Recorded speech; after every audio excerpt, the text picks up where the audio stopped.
Imagine பண்ணுங்க, நீங்க நல்ல நாலேஜ் அடையறீங்க, நல்ல வேலையிலயும் சேர்றீங்க, அண்ட் பேங்க்ல ஆர்டி, எஃப்டி, பிபிஎஃப்ல இன்வெஸ்டும் பண்றீங்க.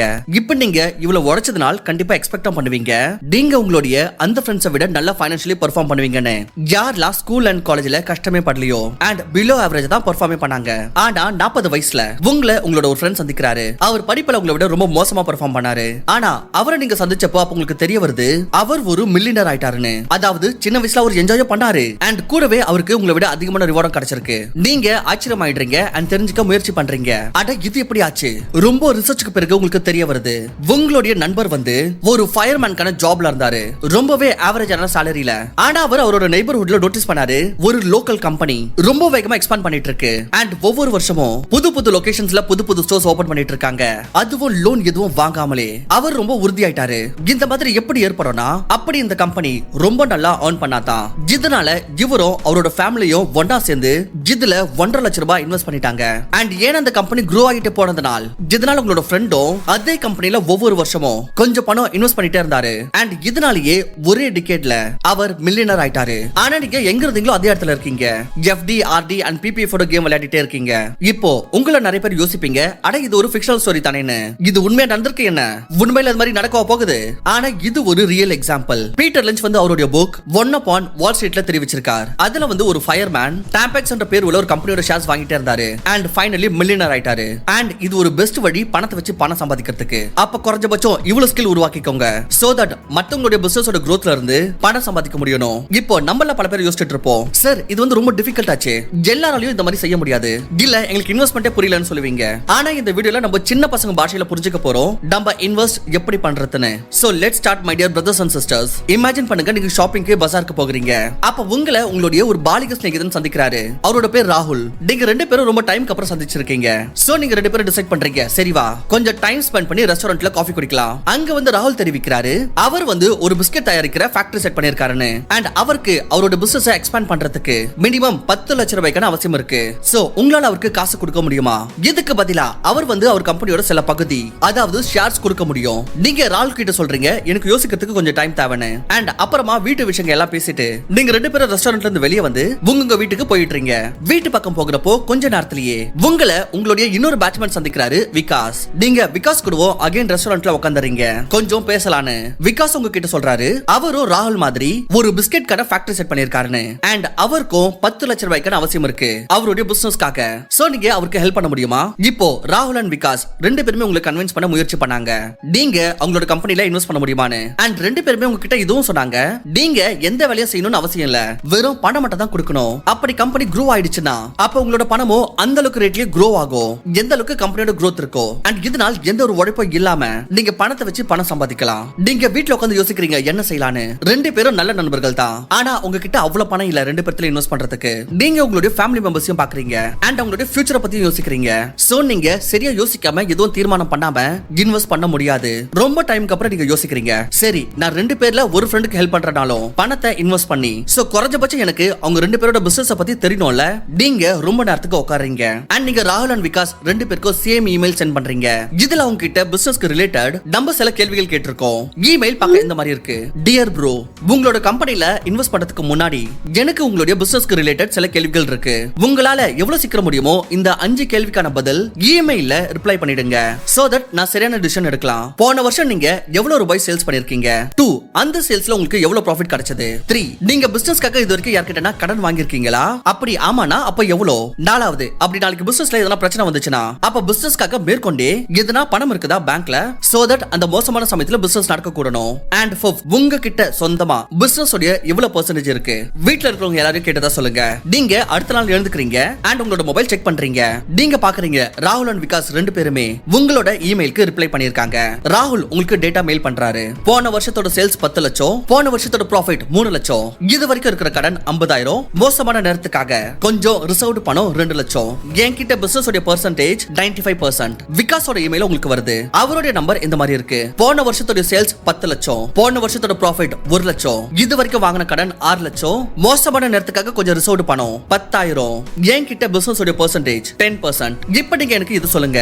உங்க எதிர்க்க ஸ்கிரீன்ல ரெண்டு பேரோட டீடைல்ஸும் இருக்கு. இப்ப நீங்க பணத்தை இன்வெஸ்ட் பண்ணி தீரணும்னா அப்போ எந்த கம்பெனில நீங்க காசை இன்வெஸ்ட் பண்ணுவீங்க? ஆப்வியஸ்லி யாருனால காமன் சென்ஸ் அப்ளை பண்ண பண்ணலாம்னா அவங்க ராகுலோட கம்பெனில தான் இன்வெஸ்ட் பண்ணுவாங்க. ஏன்னா ராகுல் அண்ட் விகாஸோட கம்பெனியோட சேல்ஸ் சேமா இருந்த பிறகும் ராகுலோட கம்பெனியோட ப்ராஃபிட் அதிகமா இருக்கு. அவர் கம்பெனியோட கடன் கம்மியா இருக்கு, வெறும் 50,000 ரூபாய் தான். அண்ட் பேங்க்ல ரிசர்வ் 2 லட்சம் ரூபாய் இருக்கு. அதாவது மோசமான நேரத்துல கடன் கொடுக்கிறதுக்கும் அவ்வளவு பெரிய பிரச்சனை வராது. அண்ட் அவருக்கு அவருடைய பிசினஸ்ல பெர்சன்டேஜ் அதிகமா இருக்கு. அதாவது அவருடைய பிசினஸ்க்கு அவர் ரொம்ப அதிகமா கமிட்டடா இருக்காரு. இப்போ உங்களை நிறைய பேர் யோசிச்சுட்டு இருப்பீங்க, இந்த எக்ஸாம்பிள் சரிதான், ஆனா ரியல் லைஃப்ல இதை எப்படி இம்ப்ளிமெண்ட் பண்றது? சோ வாங்க ரியல் லைஃப்ல இதை அனலைசிஸ் பண்ணலாம். ஓகே, ஃபர்ஸ்ட் நம்ம screener.in க்கு வந்துருவோம். இங்க நம்ம எந்த கம்பெனினாலும் சர்ச் பண்ணலாம். Let's say ancient paints. இப்போ நம்ம 5 கேள்விகள் ராகுல் அண்ட் விகாஸ் கிட்ட கேட்டோம்ல, அதே கேள்விகள் நம்ம இந்த கம்பெனி கிட்டயும் கேட்போம். பட் அதுக்கு முன்னாடி ஃப்ரெண்ட்ஸ், ஒருவேளை உங்களுக்கு ஸ்டாக் மார்க்கெட்டை பத்தி ஒண்ணுமே தெரியலன்னு நினைச்சீங்கன்னா, இந்த மாதிரிலாம் ஒரு நல்ல ஸ்டாக்ஸ் ரிசர்ச் பண்ண டைம் இல்லன்னு நினைச்சீங்கன்னா, அப்ப உங்களால என்ன பண்ண முடியும்? சோ இந்த பட்சத்தில் நீங்க ஒரு SEBI registered ரிசர்ச் அனலிஸ்ட் கிட்ட இருந்து ஒரு எக்ஸ்பர்ட் ஒப்பீனியன் வாங்கிக்கலாம். அவங்க உங்களுக்கு எந்த கம்பெனில எப்ப என்ட்ரி ஆகணும், எப்போ எக்ஸிட் பண்ணணும், இந்த மாதிரி எல்லா கைடன்ஸும் கொடுப்பாங்க. சோ இதுக்கு நீங்க யூனிவர்ஸ் ஆப்பை யூஸ் பண்ணலாம். இந்த ஆப்ல உங்களுக்கு ஒவ்வொரு ஸ்டெப்லயும் எக்ஸ்பர்ட் கைடன்ஸ் கிடைக்கும். சோ நீங்க உங்களோட இன்வெஸ்ட்மென்ட்டை எஃபிஷியன்ட்டா பண்ணலாம். லாங் டர்ம் இன்வெஸ்டர்ஸ்க்காக வெல்த் பாஸ்கெட் மாதிரி டூல்ஸ் இருக்குதுல, அண்ட் அது இல்லாம மல்டி பேக்கர் ஐடியாஸும் கொடுக்கறாங்க. அது இல்லாம ஷார்ட் டர்ம் ட்ரேடிங்கும் பாத்தீங்கன்னா எக்ஸ்பர்ட் ரெக்கமெண்டேஷன் கொடுக்கறாங்க. ஈக்விட்டி, ஃபியூச்சர் அண்ட் ஆப்ஷன், கமோடிட்டிஸ்லாம். இதுல உங்களுக்கு real time alerts Telegram and Universe ஆப்லயே வரும். எப்ப நீங்க என்ட்ரி ஆகணும், எப்ப எக்ஸிட் ஆகணும், ஸ்டாப் லாஸ் என்ன, எல்லாமே கிளியரா சொல்லிடுவாங்க. அண்ட் ரொம்ப முக்கியமான விஷயம், ஆல்ரெடி 40 லட்சம் யூசர்ஸ் யூனிவர்ஸ் ஆப்பை ட்ரஸ்ட் பண்ணிருக்காங்க. அண்ட் அது இல்லாம எக்கனாமிக் டைம்ஸ் கிட்ட இருந்து number 1 trade recommendation in stock market அவார்ட வென்றிருக்காங்க. இதோட பிளான்ஸ் பாத்தீங்கன்னா வெறும் 153 ரூபாய் per monthல இருந்து ஸ்டார்ட் ஆகுது. அதாவது ஒரு நாளைக்கு பாத்தீங்கன்னா வெறும் 6 ரூபாய் தான். என்னோட வியூவர்ஸ்க்கு ஒரு ஸ்பெஷல் ஆஃபரும் இருக்கு. வெறும் 1 ரூபாய்ல உங்களுக்கு ஸ்டார்டிங்ல 3 ட்ரேட்ஸ் கிடைக்கும். அண்ட் அது இல்லாம அப் டு 80% சப்ஸ்கிரிப்ஷன்ல டிஸ்கவுண்ட் கிடைக்கும். ஒருவேளை அப்படி நீங்க ஆப்பை முன்னாடியே டவுன்லோட் பண்ணி வச்சிருக்கீங்கன்னா, அப்போ இன்ஃபோ இந்த கோடை யூஸ் பண்ணுங்க. உங்களுக்கு இன்னும் நல்ல சேவிங்ஸ் கிடைக்கும். லிங்க் டிஸ்கிரிப்ஷன் அண்ட் கமெண்ட்ல கொடுத்திருக்கேன். டவுன்லோட் பண்ணுங்க, ஸ்மார்ட்லி இன்வெஸ்ட் பண்ணுங்க, உங்க ஃபியூச்சரை செக்யூர் பண்ணுங்க. சோ இந்த 5 கேள்விகள் இந்த கம்பெனி கிட்ட கேட்போம். முதல்ல நம்ம ப்ராஃபிட் அண்ட் லாஸ் ஓபன் பண்ணிக்கலாம். சோ எல்லாத்தோட முதல் கேள்வி வந்து, என்ன உங்களோட சேல்ஸ் இன்க்ரீஸ் ஆகுதா டிக்ரீஸ் ஆகுதா? அதாவது ஏன்ஷியன்ட் பெயிண்டோட சேல்ஸ் என்ன? எப்பலாம் நம்ம ஒரு நம்பரை பார்த்தாலும் அப்ப நம்ம ஒரு அப்சல்யூட் நம்பர், அதாவது ஒரு வருஷத்து நம்பரை எடுத்துக்க கூடாது. நம்ம பேட்டர்னை பார்க்கணும். போன வருஷத்தை விட இப்ப growth rate எப்படி இருக்குன்னு. சோ இங்க நம்ம பார்த்தோம்னா இந்த சேல்ஸ் இருக்குல, இது எல்லாமே crores நம்பர். சோ இது 12,200 க்கு பக்கத்துல இருக்கு. பிறகு 2015ல 13,600, 14,200, 15,000, இதே மாதிரி இன்க்ரீஸ் ஆகி 2025ல 33,900 க்கு வந்திருக்கு. சோ இது ஒரு பாசிட்டிவ் சைன். நெக்ஸ்ட் கேள்வி வந்து, இதுல இருந்து இதோட ப்ராஃபிட் எவ்வளவு? சோ எல்லாம் கட்டான பிறகு profit before tax and tax கொடுத்த பிறகு அப்படிங்க பார்த்தோம்னா 1,263 crores ப்ராஃபிட். பிறகு 1,400 இன்க்ரீஸ் ஆயிருக்கு. அப்புறம் 1,800, eventually இப்போ 3,700. அதாவது இங்க பாத்தீங்கன்னா ஒரு கன்சிஸ்டன்டான growth தெரிஞ்சிருக்கு. நெக்ஸ்ட் கேள்வி நம்ம கேட்டது ராகுல் அண்ட் விகாஸ் கிட்ட, அது வந்து அவங்களுடைய கடன் எவ்வளவு? சோ அதுக்கு நம்ம பேலன்ஸ் ஷீட்டுக்கு வந்துடலாம். சோ இங்க பாத்தீங்கன்னா இங்க உங்களுடைய கடன் இருக்கு 249 crore 418, அண்ட் இது இன்க்ரீஸ் ஆயிட்டு இருக்கு. சோ இது வாய்ப்பு இருக்கு ஒரு நெகட்டிவ் சைனா இருக்கலாம். ஆனா இத கவர் பண்றதுக்கு தான் நெக்ஸ்ட் क्वेश्चन இருக்கு. மோசமான சமயத்தை ஹேண்டில் பண்ண இவங்க கிட்ட ரிசர்வ் எவ்வளவு இருக்கு? சோ இங்க நம்ம பார்த்தனா இவங்க கிட்ட ரிசர்வ் எவ்வளவு இருக்கு? 3943 4646, அண்ட் இங்க 19,304 crore. சோ அப்படி நம்ம மார்ச் 2025 பத்தி பார்த்தோம்னா, சோ அதுக்கு அக்கார்டிங் அவங்களுடைய கடன் இருக்குல்ல, அதை விட அதிகமான ரிசர்வ் அவங்க கிட்ட இருக்கு. அதாவது மோசமான சமயத்திலும் கம்பெனி ஸ்டேபிளா இருக்கும். இண்டிவிஜுவலி அப்படி நம்ம வாரம் மட்டும் பார்த்தனா இது பெருசு தான். ஆனா அப்படி நம்ம இத கம்பேர் பண்ணனா ரிசர்வ் உடன் அப்ப இது அவ்வளவு பெருசா தெரியல. நிறைய பேர் இதோட ரேஷியோ எல்லாம் பாப்பாங்க, டெட் டு ஈக்விட்டி ரேஷியோ, அதாவது டெட்டுக்கு கம்பேர் பண்ணா மிச்ச நம்பர்ஸ்ல எவ்வளவு இருக்குன்னு பாப்போம். அதுவும் நம்ம பண்ணலாம். ஆனா நம்ம காமன் சென்ஸ் அப்ளை பண்ணாலே அப்பவே நமக்கு புரிஞ்சிரும், எஸ் டெட் அவ்வளவு கிடையாது. நெக்ஸ்ட் கேள்வி, இது நமக்கு கம்பெனியோட ப்ரோமோட்டர்ஸ் உடைய இன்டென்ஷனை பத்தி சொல்லும். அது வந்து அவங்க கிட்ட கம்பெனியோட எவ்வளவு பகுதி இருக்கு. சோ அதுக்கு நம்ம இன்வெஸ்டர்ஸ்க்கு போகலாம். அண்ட் இங்க நமக்கு தெரிய வருது ப்ரோமோட்டர்ஸ் கிட்ட 52.63% இருக்கு. அண்ட் இவங்க வந்து இத டைலூட் பண்ணல, அதாவது விக்கல. ஜூன் 2022ல இருந்து இவ்வளவு பெர்சன்டேஜ் இவங்க ஹோல்ட் பண்ணி வச்சிருக்காங்க. சோ இது தெரிவிக்குது, எஸ் இவங்களுக்கு இவங்க கம்பெனி மேல நம்பிக்கை இருக்கு. அப்படி இந்த பெர்சன்டேஜ் இருக்குல, இது இன்க்ரீஸ் ஆகுதுன்னா அதாவது இவங்க ஷேர்ஸை பை பேக் பண்றாங்கன்னு அர்த்தம். அவங்களே வாங்கிடுறாங்கன்னா அப்ப இது ஒரு நல்ல பாசிட்டிவ் சைன். அண்ட் இதுக்கு அப்புறம் FIIs இருக்காங்க, ஃபாரின் இன்ஸ்டிடியூஷனல் இன்வெஸ்டர்ஸ். இவங்க எவ்வளவு வாங்குறாங்க அதுவும் நம்ம இங்க பார்க்கலாம். இது வந்து டொமஸ்டிக் இன்ஸ்டிடியூஷனல் இன்வெஸ்டர்ஸ், அதாவது இந்தியால இருக்கிற mutual fund companies. And finally government கிட்ட இவ்வளவு பெர்சன்டேஜ் ஷேர் இருக்கு. அண்ட் இது பப்ளிக் கிட்ட, அதாவது நம்மள மாதிரி ரீட்டைல் இன்வெஸ்டர்ஸ் கிட்ட நம்ம கிட்ட இந்த அளவுக்கான பெர்சன்டேஜ் இருக்கு. அதாவது 20ல இருந்து குறைஞ்சி 19.51% இருக்கு. இத நம்ம கிராஃப்ல புரிஞ்சுக்கணும்னு விரும்புனோம்னா அப்ப நம்ம மணி கண்ட்ரோல் வெப்சைட்ல இருந்து தெரிஞ்சுக்க முடியும். சோ இங்க நீங்க பாத்தீங்கன்னா ப்ரோமோட்டர்ஸ் கிட்ட 52.63% இருக்கு. அதாவது ஓனர்ஸ் கிட்ட, இது பப்ளிக் கிட்ட 12, இது FII 12.22%, அப்புறம் DII 15.58%, அண்ட் அப்புறம் பப்ளிக் அண்ட் அதர்ஸ் சேர்த்து ஆல்மோஸ்ட் 19.5% 5% வருது. ஓகே, சோ இப்போ நம்ம இதோட எக்ஸ்ட்ரீம் ஆப்போசிட்டான கம்பெனியோட எக்ஸாம்பிள் பார்க்கணும்னா, சோ எனக்கு வந்து இந்த ஒரு கம்பெனி கிடைச்சது, MFL India Limited. இங்கேயும் அகைன் அதே 5 கேள்வி இவங்க கிட்ட கேட்போம் இந்த கம்பெனி கிட்ட. சோ முதல் விஷயம் என்ன, ப்ராஃபிட் அண்ட் லாஸ். சோ இங்க நம்ம கிளிக் பண்ணனா இவங்களோட சேல்ஸ் எவ்வளவுன்னு பார்க்கலாம். சோ இது வந்து 110, 126, 141, அப்படியே பார்த்தா 0, 116, 2 அண்ட் ஃபைனலா 52. பாத்தீங்கன்னா சேல்ஸ் ரொம்பவே இன்கன்சிஸ்டன்ட்டா இருக்கு. சோ இதுல இருந்து என்ன தெரியுதுன்னா, இது வந்து ரொம்பவே ஒரு அன்ஸ்டேபிளான கம்பெனி. அப்படி நம்ம இதோட ப்ராஃபிட்ட பத்தி சொல்லணும்னா, இது வந்து 0.68, 0.71, 0.82, அதுக்கு அப்புறம் பாத்தீங்கன்னா -0.22 அண்ட் அப்படியே பார்த்தா 0, -2.46, 0.82. தெரியல கம்பெனில என்னதான் நடக்குதுன்னு. சோ இந்த விஷயங்கள் எல்லாமே ரொம்ப நெகட்டிவா இருக்கு. அப்படி நம்ம இவங்களோட பேலன்ஸ் ஷீட்ல போய் இவங்களோட கடன் எவ்வளவு இருக்குன்னு பாக்குறோம்னா, சோ இது 16, 32, 42, 65, 74 அதிகமாயிட்டே போயிட்டு இருக்கு. அண்ட் அப்புறம் 37, 8, 8, 0, 15, 14, 17 கம்மியாயிட்டு இருக்கு. அண்ட் ரிசோர்ஸ் எவ்வளவு இருக்கு, நெகட்டிவா இருக்கு. -2.4, -1.71, -0.81, -1.11 அண்ட் அப்புறம் ரொம்ப எக்ஸ்ட்ரீமா -47.76 அண்ட் ஃபைனலி -38.81. சோ ஆப்வியஸ்லி நமக்கு ரொம்ப கிளியரா தெரியுது இது ரொம்ப நெகட்டிவான ஒரு சைன். அப்படி நம்ம இந்த கம்பெனியோட ப்ரோமோட்டர்ஸ் பத்தி பார்த்தோம்னா, சோ இந்த ப்ரோமோட்டர்ஸ் கிட்ட பாத்தீங்கன்னா வெறும் 0.42% தான் இருக்கு. அதாவது எல்லா ஷேர்ஸும் பப்ளிக் வித்துட்டு இருக்காங்க. இது ஒரு விதமா சொல்ல போனா ஸ்கேம் மாதிரி விஷயம் தான். ஏன்னா அப்படி உங்களுக்கு உங்களோட கம்பெனி மேல நம்பிக்கை இருந்துச்சுன்னா அப்ப அதிகபட்சமா ஹோல்ட் பண்ணணும் தான் நினைப்பீங்க. இத நம்ம கிராஃப்ல பார்த்தனா மணி கண்ட்ரோல் வெப்சைட்ல நமக்கு கிராஃப் பார்த்தால ரொம்ப கிளியரா தெரிஞ்சிருது. இது எல்லாமே பப்ளிக் கிட்ட இருக்குது 97.04%, அதர்ஸ்ல பாத்தீங்கன்னா 2.54% அண்ட் வெறும் ஒரு சின்ன பகுதி பாத்தீங்கன்னா 0.42% ப்ரோமோட்டர்ஸ் கிட்ட இருக்கு. அதாவது இவங்க என்ன பண்ணிருக்காங்கன்னா கம்பெனியை பப்ளிக் ஆக்கிட்டு எல்லா ஷேர்ஸையும் வித்துட்டு ஓடிட்டு இருக்காங்க.